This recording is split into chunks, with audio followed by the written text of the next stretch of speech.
Voltando os nossos olhos ao texto, mais uma vez, Gênesis capítulo 1. No princípio criou Deus os céus e a terra. A terra, porém, estava sem forma e vazia. Havia trevas sobre a face do abismo e o Espírito de Deus pairava sobre as águas.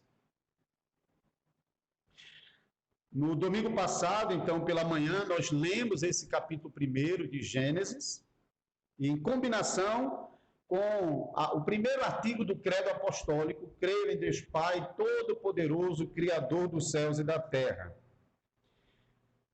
Hoje nós vamos refazer esse caminho, já lemos Gênesis capítulo 1, e em combinação com o primeiro artigo do Credo Apostólico, creio em Deus Pai, Todo-Poderoso, Criador dos céus e da terra. Porém, na semana passada, nós observamos o poder de Deus na criação. E esse aspecto do poder de Deus leva o crente a depositar em Deus sua total confiança, sabendo que não há nada que Deus não possa fazer para o bem do seu povo e para a sua salvação. Hoje, nós vamos observar o propósito de Deus na criação. Então, estamos voltando à criação, mas agora para mostrar, assim como o Catecismo de Heidelberg nos ensina nesse domingo 10, nada nos sobrevém por acaso. Tudo na criação tem propósito. Então, vamos relembrar alguns pontos importantes de Gênesis capítulo 1. Nós aprendemos que em algum momento desconhecido, não sabemos o momento exato, mas em um momento determinado por Deus, todas as coisas começaram a vir à existência. Deus criou os céus, a terra e todas as demais coisas. Então, houve um começo para todas as coisas na criação. Segundo, Deus criou todas as coisas do nada. Isso quer dizer que antes de Deus criar céus e terra e todas as coisas que há nos céus e na terra, nada existia antes dele. Nem uma molécula, nem um pó, nem um átomo, senão somente o próprio Deus que preenchia a eternidade.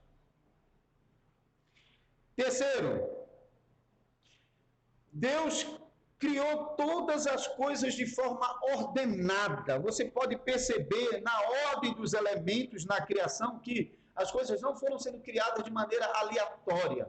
Deus realmente cria cada coisa numa ordem, de modo que cada criação poderia servir à próxima criação, até que então toda criação pudesse alcançar o seu propósito. Olhe, por exemplo, o versículo 1. No princípio criou Deus os céus e a terra. E aí o versículo 2, a terra, porém, estava sem forma e vazia. Existem muitas teorias em cima desse versículo 2. Existe, por exemplo, aqueles que dizem que Satanás, entre o versículo 1 e o versículo 2, Satanás caiu e causou essa deformação na criação. Então, Deus criou a terra de um modo apropriado e Satanás, então, causou esse cosmos. Mas observe que, naquele momento, os outros elementos da criação ainda não tinham sido desenvolvidos. E o primeiro dia da criação segue-se com a criação da luz. Então, embora a Bíblia não registre o momento quando os anjos foram criados, aqui em Gênesis capítulo 1, nós sabemos que os anjos foram criados em algum momento, porque toda a criação foi completada no 6º dia. Então, quando Deus está criando os elementos no céu, é possível que naquele momento ele está criando também os anjos. Então, em algum momento, entre os 6 dias da criação E a queda de Adão e Eva também aconteceu a queda de Satanás. Agora, a terra, porém, estava sem forma e vazia. Essa expressão não está aqui para dizer que, então, a boa criação de Deus já tinha sido estragada. Essa expressão sem forma e vazia aparece em outras passagens da Escritura para se referir a um terreno inóspito, um terreno impróprio para receber o homem. Isso vai aparecer em outras passagens bíblicas, por exemplo, Isaías 40, versículo 26. Quando Deus criou os céus e a terra ainda não estavam na condição de receber o homem. Era uma terra inóspita. Então, Deus começa a trabalhar essa sua obra primeva, ou seja, a sua obra básica, e começa a adaptar esse ambiente inóspito para que pudesse receber o homem. E depois de tudo feito, Deus ainda trabalhou o Jardim do Éden como um lugar apropriado em toda a sua criação para receber o homem que ele havia criado. Então, essa expressão, a terra era sem forma e vazia, mostra o estado original dos céus e da terra, sem os elementos que iam tornar céus e terra apropriados para receber a coroa da criação de Deus, que é o homem. Por isso, então, você vai ver sobre cada elemento da criação sendo criado, e um após o outro, até que o homem é criado. Quando o homem é criado, tudo aquilo de que ele precisaria para viver já existia. Então, Deus cria a luz. Então, Deus faz a separação entre água e terra, coloca os luzeiros, vai criando, então, agora as criaturas, plantas primeiro, animais depois, que animais se alimentam de planta. Então, a ordem da criação mostra que há um desenvolvimento ordenado. As coisas não foram surgindo aleatoriamente. Deus criou cada coisa com sua própria natureza. Eu já mencionei em outro momento aqui que quando Deus ordenou que Adão colocasse nome em cada animal, Adão não olhou para um animal e chegou lá e, tu vai ser chamado de girafa, tu vai ser chamado de elefante, você vai ser macaco. Não, Adão, ele colocou cada nome nos elementos de acordo com as suas características. Então, essa natureza própria de cada elemento pode ser visto nessa criação original aqui. Quando Deus cria um elemento, ele coloca dentro desse elemento uma natureza própria para servir ao conjunto da criação. De modo que cada elemento da criação cumpre o seu próprio papel.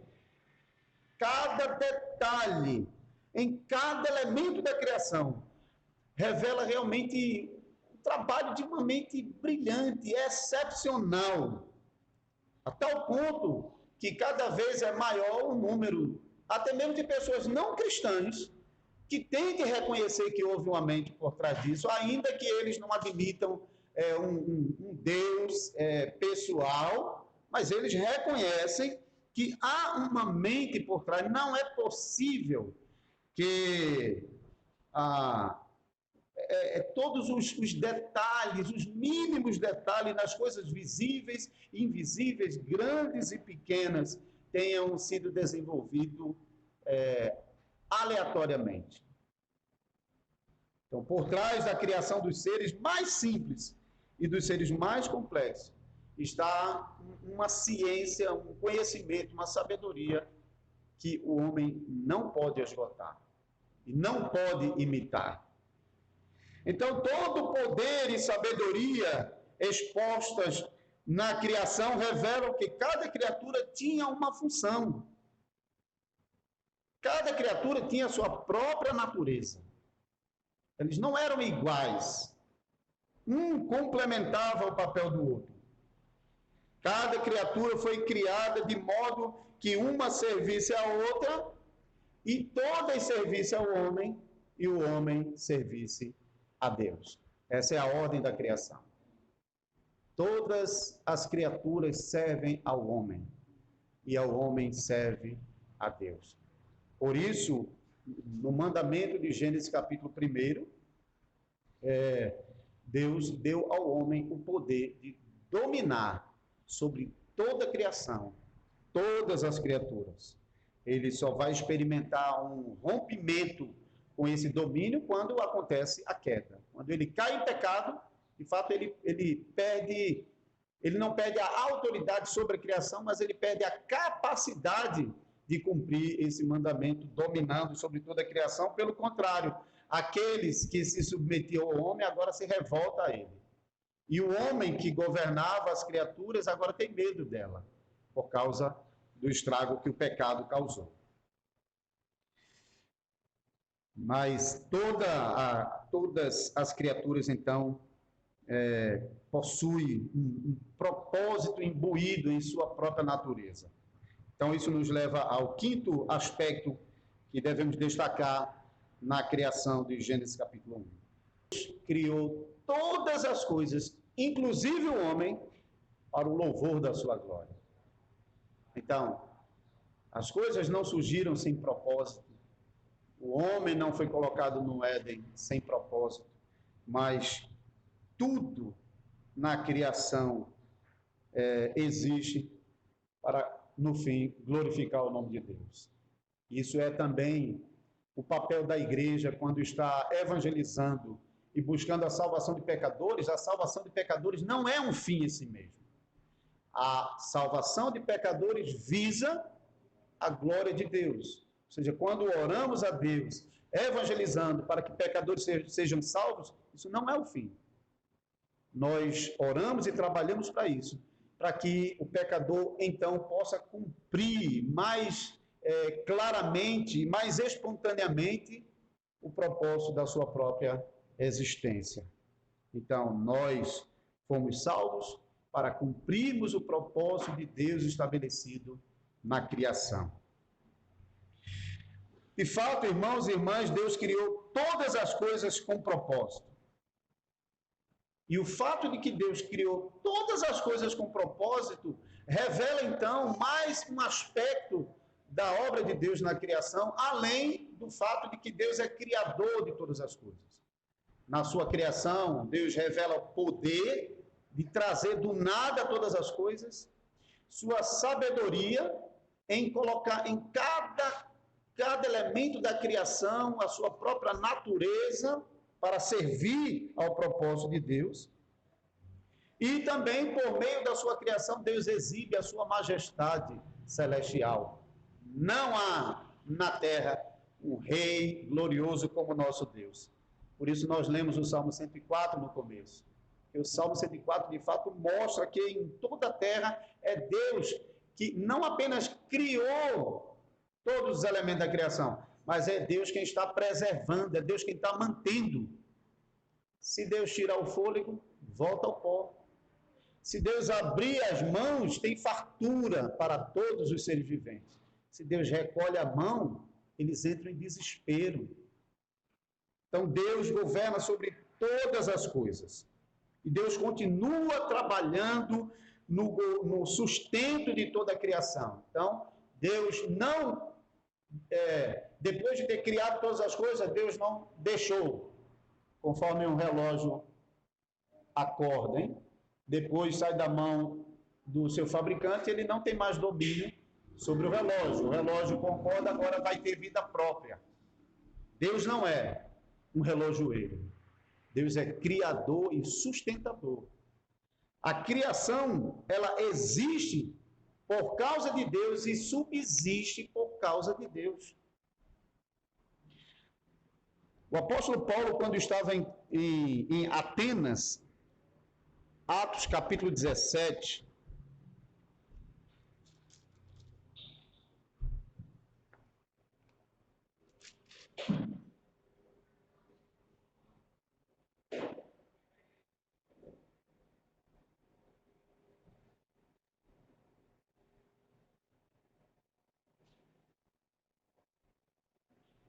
versículo 28,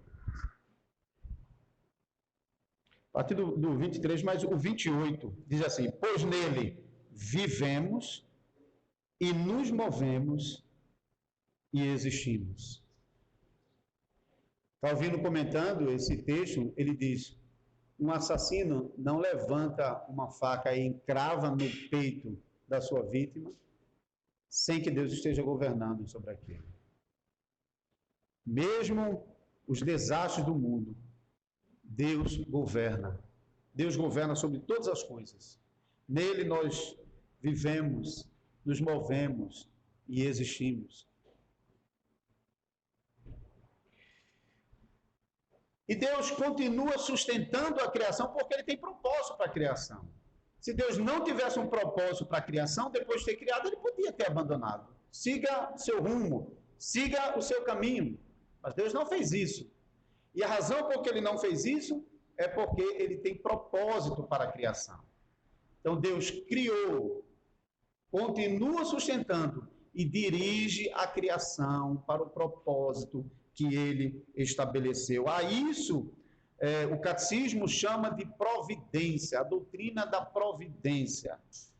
A providência é o onipotente e onipresente poder por meio do qual, com a sua mão, ele, Deus, sustenta continuamente o céu e a terra e todas as criaturas, governando-os de tal modo que ervas e plantas, chuvas e secas, abundância e escassez, comida e bebida, saúde e doença, riqueza e pobreza, na verdade, todas as coisas não nos sobrevêm por acaso, mas procedem da sua mão paternal. Deus governando sobre todos os elementos da criação e sobre todos os acontecimentos da criação. Isso é a doutrina da providência. Deus criou todas as coisas para que cada coisa cumpra o seu propósito. Depois que o homem pecou e caiu do estado de graça em que havia sido criado, então o homem e toda a criação caiu junto com ele. Toda a criação sofreu o efeito do pecado da raça humana. Porque, lembre-se, na ordem da criação, toda a criação servia o homem. Cada elemento da criação foi criada para servir ao homem. Quando o homem cai, cai tudo com ele. Arrasta tudo. E agora, não somente o homem aguarda por redenção, mas toda a criação, conforme Romanos capítulo 8, versículo 20, aguarda pela redenção dos filhos de Deus. Embora o homem tenha caído em pecado e arrastado toda a criação junto consigo na desgraça do pecado, Deus não abandonou a sua criação. Deus não abandonou o homem. Pelo contrário, Deus que criou todas as coisas, ele mais uma vez se envolve na redenção do homem que ele havia criado segundo a sua imagem, providenciando para esse homem perdido o seu resgate, a sua restauração, a sua recuperação, a sua redenção. Esse trabalho de redenção que Deus está realizando no coração de pecadores alcança também toda a criação por meio desses pecadores que estão sendo redimidos. Não vamos nos deter nisso aqui, mas seria um tema para se trabalhar, é como a criação, por meio de homens e mulheres que estão sendo redimidos à imagem do Criador, podem provar dessa redenção. Porque Deus não está indo lá no coração da planta, ele não está indo lá no coração dos animais, mas ele veio para o coração do homem, para redimir o coração do homem. E agora, por meio de um coração redimido, Deus trabalhar a redenção do restante da criação. Então, nós, como seres redimidos, temos um papel importantíssimo na redenção do restante da criação. Ou seja, usarmos a criação de um modo que glorifica a Deus.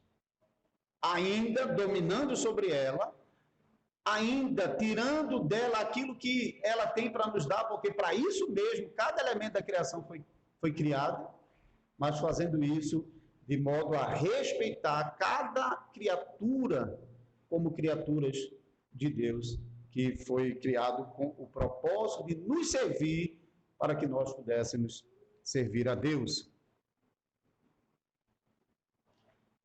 Esse trabalho de redenção que iniciou no coração dos pecadores, já no Jardim do Éden, com a promessa que Deus deu ao primeiro casal, quando Deus prometeu a eles que da semente da mulher nasceria um, que pisaria a cabeça da serpente, que desfaria a desgraça que, por meio da serpente, o homem trouxe a toda a humanidade, a toda a criação. E Adão e Eva tinham essa promessa e viveram por essa promessa. Essa promessa, ela foi repetida nos patriarcas, na lei, nos profetas e cumprida em Jesus Cristo quando ele encarnou, quando ele veio a esse mundo e assumiu a nossa própria humanidade, para que aquela criação de Deus começasse a provar a redenção prometida. E isso nós podemos ver no próprio corpo do Salvador Jesus Cristo. Quando Jesus encarna, ainda que ele assuma a nossa própria natureza fraca, cheia de dificuldade, de fraqueza, exceto sem pecado, mas padecendo as mesmas limitações, as mesmas fraquezas, o Senhor Jesus começa a redenção do seu próprio corpo na ressurreição, quando ele se apresenta vivo e todo-poderoso para nunca mais morrer. A nossa humanidade agora está representada em Cristo e a nossa humanidade já prova essa promessa de redenção em Cristo Jesus. E nós temos essa promessa. O Senhor já começou a cumprir essa promessa em nós ao redimir a nossa alma do cativeiro do pecado e nos chama a esperar confiadamente pelo dia que ele vai completar essa obra quando ele vier na glória celestial para redimir o nosso corpo mortal, fraco, atingido pelo pecado, sendo destruído pelo pecado, humilhado pelo pecado. E a própria criação, por meio de Cristo, estava provando também da redenção, porque por meio de Cristo Jesus, o mar estava provando sossego, abundância de produção. Quando Jesus multiplicou os pães, toda a criação, por meio do Salvador Jesus Cristo, estava provando por antecipação aquilo que nós teremos na vida eterna. Criação, preservação, governo, restauração, consumação. Esses aspectos expõem o poder de Deus, a sabedoria de Deus e fazem parte da confissão da igreja, quando nós estamos nos nossos cultos confessando no primeiro artigo do Credo Apostólico: creio em Deus Pai, Todo-Poderoso, Criador dos céus e da terra. Não precisamos e não devemos repetir essas palavras de maneira vazia, como se fosse um mero costume ou se como fosse uma formulação mágica. E você repete isso e então você vai uma áurea de poder vai envolver você. Nós devemos provar esta confiança no Deus que é todo-poderoso e sábio e que tem propósito para a sua criação. Devemos provar isso em nosso coração. Será que todas as pessoas conhecem a Deus como Deus sábio, criador, todo-poderoso? E será que todas as pessoas vivem por essa verdade? Muitos negam essa verdade. E há outros que não negam a verdade, mas vivem como se negasse. Alguns declaradamente estão falando contra essa verdade.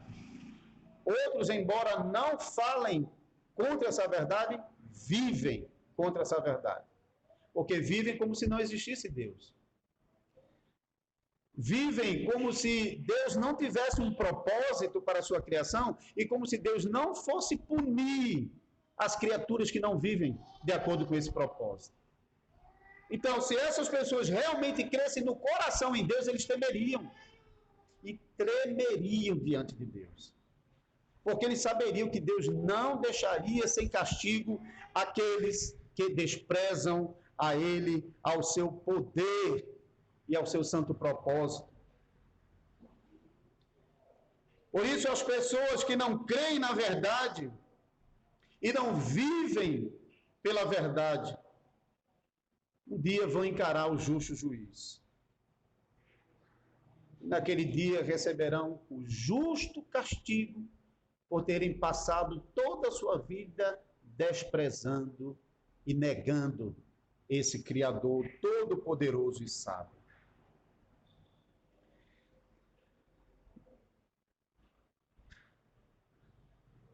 Mas quanto a vocês, irmãos e irmãs, que foram chamados para viver por essa verdade, creem nessa verdade, confiam nessa verdade, não apenas na verdade de que Deus é sábio e poderoso, Criador de todas as coisas, que dirige todas as coisas segundo o seu propósito, mas que também creem e confiam na providência de Deus como Pai Celestial.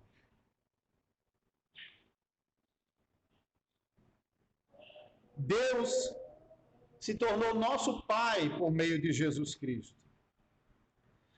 Jesus, nós vamos aprender mais para frente, é o único Filho de Deus gerado eternamente de Deus, mas por meio de Jesus Cristo, o único Filho unigênito, Deus tem gerado filhos e filhas.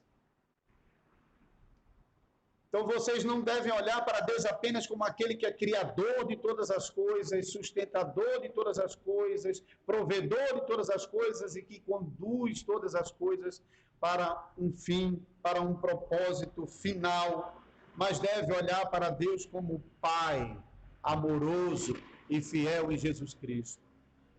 Um Pai que não somente pode fazer todo o bem pelos seus filhos, mas um Pai que quer fazer o bem pelos seus filhos. Ter a Deus Todo-Poderoso e Sábio como nosso Pai é realmente algo maravilhoso. Saber que Deus não criou todas as coisas apenas com sabedoria e poder e depois abandonou essa criação, mas saber que Deus está presente na criação, embora não se confunda com a criação, e dirige essa criação segundo o seu bom propósito, isso é consolador. Isso realmente é consolador.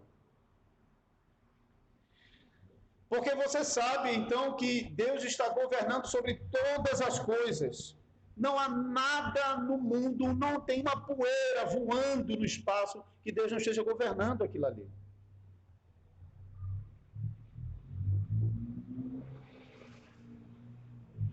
Por isso, não importa se você está passando por um momento bom ou por um momento ruim na sua vida. Você sabe que Deus está governando a sua vida. A pergunta e a resposta 28 do Catecismo fala como nós devemos reagir a esses diferentes momentos em nossa vida. Podemos ser pacientes na adversidade e agradecidos na prosperidade. Estamos vivendo um bom momento, gratidão por isso. Estamos vivendo um momento difícil, paciência. Porque nós podemos confiar firmemente em nosso Deus e Pai fiel. porque criatura alguma poderá nos separar do seu amor, pois todas as criaturas estão de tal modo em sua mão, que sem a sua vontade elas não podem nem mesmo se mover. E sabe qual é o texto que cita aqui? Atos 17, versículo 28. Nenhum pode sequer se mover, nenhuma criatura pode sair do seu lugar para fazer mal ou causar alguma coisa se isso não estiver. Nenhum câncer chega ao nosso corpo se Deus não deu para ele um propósito. Ainda que a gente não compreenda os detalhes de todas as coisas.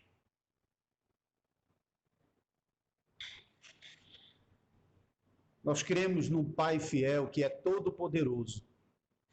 Ele pode pegar a coisa mais difícil na vida da gente e aquilo que parece ser o extremo mal, o horror, que está levando muita gente à beira do desespero e até ao suicídio. Nós sabemos o Deus que nós temos crido, o quanto Ele é poderoso e quanto Ele quer o nosso bem como Pai fiel.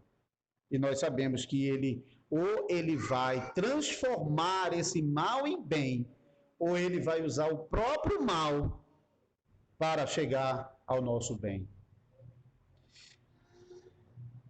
Irmãos e irmãs, vocês precisam lembrar disso quando vocês estiverem passando pelas muitas tribulações da vida.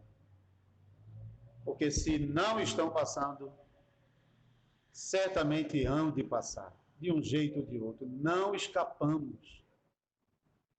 Não escapamos. Mas naquele momento que você estiver passando por uma situação muito difícil, de dor, de angústia, lembre-se da confissão que você está fazendo todo domingo de noite aqui. Eu creio em Deus Pai, Todo-Poderoso, Criador dos céus e da terra. Lembre-se disso. Lembre-se do que é que você está confessando com isso. Lembre-se da segurança que você pode ter nesse Deus Todo-Poderoso que é seu Pai, que está cuidando de você e que está usando essas situações difíceis na sua vida para conduzir você ao final da salvação que Ele já começou a operar na sua vida. Então, no meio das doenças, se consolem com a promessa de que Deus vai pôr fim a essa doença. Na solidão, anime-se com a promessa de que Deus está com você. Ele é um Deus presente na sua criação. Nas necessidades, seja paciente, esperando ser suprido pelo Senhor, que é o seu Pai. E em todas as coisas, dê glória a Deus. Porque mesmo sem compreender, Deus está usando todas essas coisas para a sua própria salvação. Às vezes é difícil imaginar como é que a dor, sofrimento, angústia, solidão, perdas, como é possível que isso seja uma coisa boa? Como é que isso possa servir a uma coisa boa se naquele momento só está fazendo a gente gemer, a gente sofrer, chorar? Como é possível? Como é possível que a doença que está destruindo o meu corpo, ou o corpo de um familiar meu, como é que isso pode ser uma coisa boa?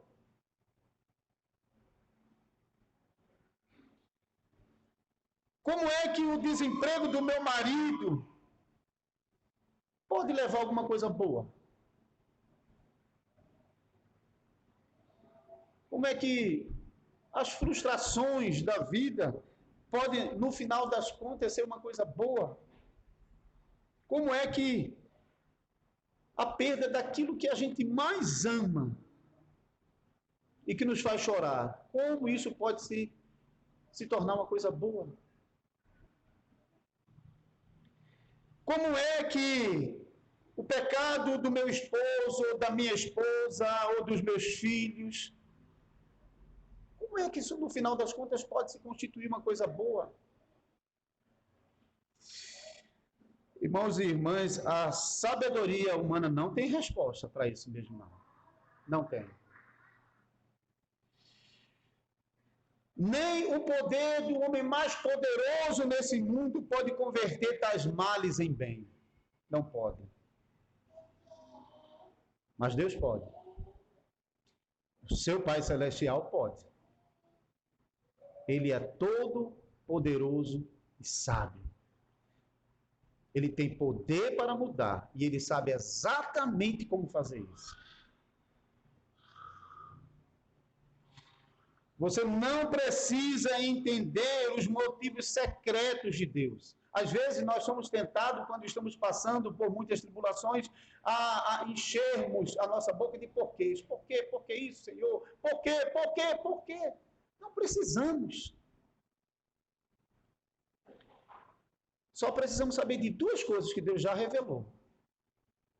Por que estamos passando por isso? Porque aquilo vai contribuir para a nossa salvação.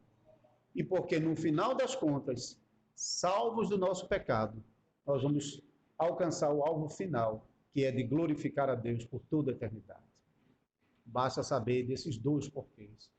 Viver por esses dois porquês. Eu quero concluir com um exemplo.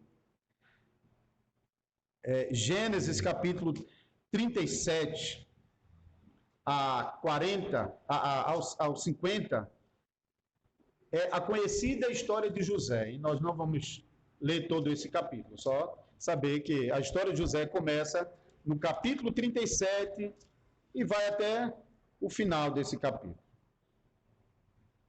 Em resumo, José foi vendido como escravo para o Egito por seus irmãos invejosos, porque o texto mostra que realmente os irmãos tinham muita inveja de José, e por causa disso querem o mal de José, e promovem o mal a José, vendendo como escravo para o Egito, e mentindo ao seu pai, dizendo que ele tinha morrido.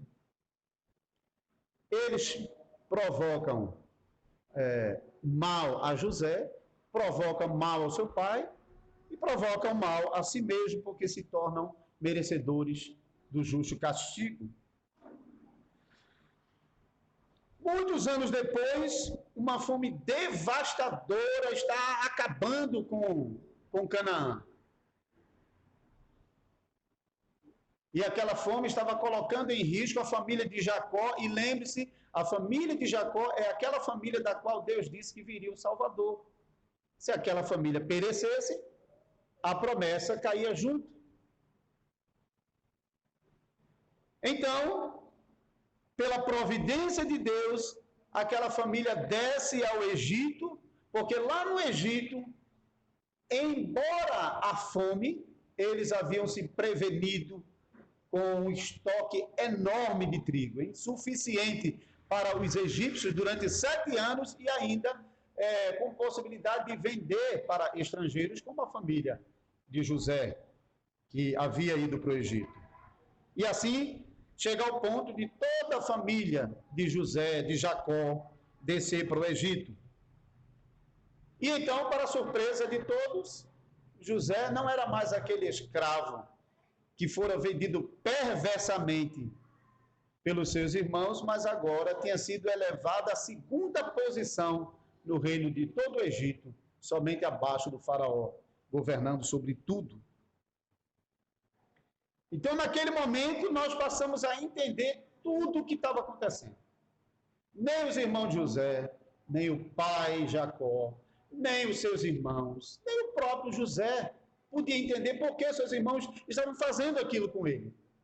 Por que, meus irmãos, vocês estão me vendendo para povos estrangeiros? Por que vocês estão fazendo isso? Nem José.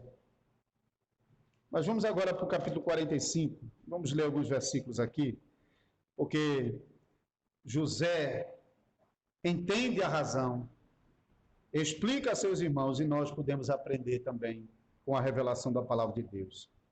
Capítulo 45 de Gênesis, versículo 4 a 7. Disse José a seus irmãos: agora chegai-vos a mim. E chegaram-se. Então disse: eu sou José, vosso irmão, a quem vendeste para o Egito. Agora, pois, não vos entristeçais, nem vos irriteis contra vós mesmos por me haver vendido para aqui. Porque para a conservação da vida Deus me enviou diante de vós. Porque já houve 2 anos de fome na terra e ainda restam 5 anos em que não haverá lavoura nem colheita. Deus me enviou adiante de vós para conservar a vossa sucessão na terra e para vos preservar a vida por um grande livramento. Antes de chegar a essa conclusão, os porquês estavam lá. Por que isso? Por quê? Por quê? Por quê? Mas Deus não responde aos nossos porquês. O que o Senhor quer é que a gente confie naquilo que Ele já nos revelou. Ele já nos revelou que Ele é nosso Pai, que Ele está usando todas essas coisas para o nosso bem. Assim como qualquer de nós que somos pais, cuidamos dos nossos filhos, e mesmo quando eles têm de levar uma injeção, ou passar pela faca, ou qualquer que seja o tratamento, que ele poderia dizer, não papai, não faz isso comigo não. E o papai e a mamãe, mesmo que chorando, vai submeter o filho àquilo, porque está buscando o melhor para os seus filhos, mesmo que esse melhor passe pela dor.